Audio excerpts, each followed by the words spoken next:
Welcome back to the Conversations with Marianne and Desiree. Hello there, welcome back. This is the video number 3 in our video series about my website crisis from many years ago. In the first video, we identified a scenario and a moment in my life where I got a strong upset with my husband because I wanted to celebrate my new website with him, where he didn't help me to make it, even though I wanted him to. And then he found some mistakes that he wanted to correct. And I got really upset with the thought that we identified in the first session, Peter's criticizing me. That was a thought that caused a lot of pain for me. In a second video, we looked at the first 2 questions of the work to identify how true this thought is. And I actually had an awakening from within, a real aha moment when I recognized that's actually not as true as I thought it to be, which already softened my mind, which opened my mind to look at it in different ways and to ask the next few questions that we're doing now. And today we go to question number 3. Yeah. Okay, so just to recap a little bit, the process of the work, 4 questions and some turnarounds. We'll talk about the turnarounds later. The first question is it true? And in this case, Desiree's statement was, Peter is criticizing me. The second question, can you absolutely know that it's true? And today, the third question, how do you react? What happens when you believe that thought? So I'm going to put the question to Desiree. And first of all, her situation was the website was ready. She was ready to celebrate. And Peter pointed out some mistakes. And so her thought was, he's criticizing me. Now, Desiree, in your mind, go back to that situation, to that, what was it? What day was it? Was it a Sunday, Monday? Saturday or Sunday. It was a weekend day. It's many years ago, but it was a Saturday or Sunday. And do you remember where you were? In the living room or sitting room? Exactly, in my office, in front of my desk with a Prosecco bottle in my hand. Fantastic. Okay, so go back there, see it in your mind's eye as if you're there now. And then in that moment, you thought that he is criticizing you. Peter is criticizing me. Now, how did you react, Desiree? What happened when you believed that thought? I think the first reaction was that I felt really depleted, like the air, like a balloon that lost complete air, because I was ready to celebrate. And here he comes with pointing out mistakes on my website.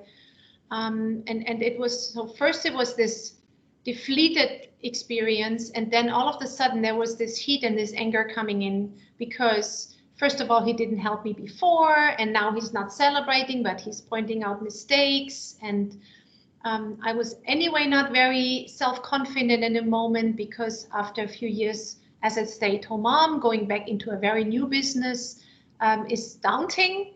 And, you know, my self-esteem was not that high. And so it was like a whirlwind of anger, frustration, weakness, anger again. And so that whirlwind came up and like a storm in me. That's why I had to storm out at the end of that moment to kind of calm down somewhere. Okay, so let's go a little bit before that, right? So you're showing the website, you're ready, you're with that bottle of Prosecco, and he starts to point out some spelling mistakes or what you told us. Now, when he started to do that, how did you treat him? How did you talk to him? How did you treat him when you felt all those emotions coming up, believing the thought he's criticizing me?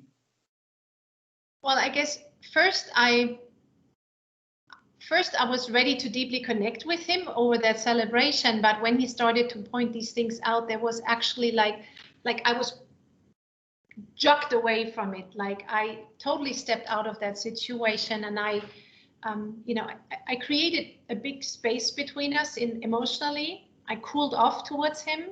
I was not interested in him anymore. Internally, I was criticizing him a lot for everything he has done wrong in that moment and long before as well. So I really closed up and became very critical and resentful in that moment.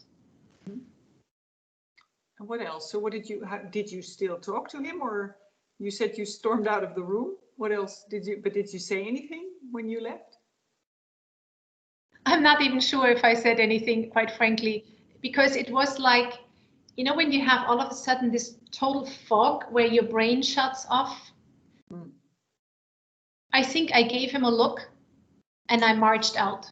I don't even think we discussed anything or talked about anything. I think I gave him the look of complete disapproval and disappointment and marched out. And I actually left the apartment because I needed fresh air. So there was not even, unless he would have chased after me, there would have not even been a possibility for him to say anything. Yeah, yeah. All right, so thank you.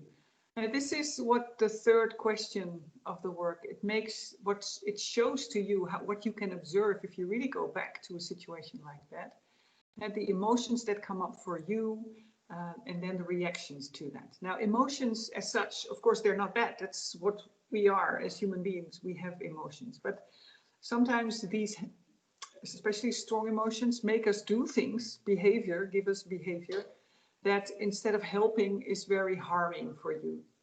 And that's what Desiree, I think, showed perfectly. You know, instead of trying to celebrate or solving the things together, the only way that her emotions allowed her was to storm out of the room. And so the thoughts lead to certain emotions, and these emotions lead to very often to automatic behavior, and that leads to a certain result. And the result in this case was absolutely not what Desiree wanted. And I could actually feel that jolt from my first thought was to celebrate, and it was a loving thought, a community like that brought us together. Mm-hmm. And as soon as my thought changed to the thought of critic and disapproval, the whole direction of my action changed completely. So this thought and emotion connection was like physically feelable for me in that moment, how that has changed my direction completely in the other way. Yeah. And another insight, if I may say, that is just getting clear for me now, is that if I look at the original thought, Peter is criticizing me. In that moment, I was actually criticizing him probably a lot more than he was criticizing me, because in the second video, I recognized that he wasn't criticizing me. So I was actually the one doing it. That's more clarity. I think that's yeah. Okay, so thank you. In the next video, number 4, we're going to talk about the question, who would you be without the thought? So we go back to the same situation again, and then what it would be like in that moment if you would not even be able to have the thought. All right, so we hope to see you in the next video. And if you want to follow along with us, please remember to bring that, go back to a situation that upset you, and try to see if you can find the one thought that had the most charge for you. And what was your reaction in that moment when you believed the thought? Okay, so we hope to see you next time. Hope to see you soon, and thank you, Marianne. Thank you.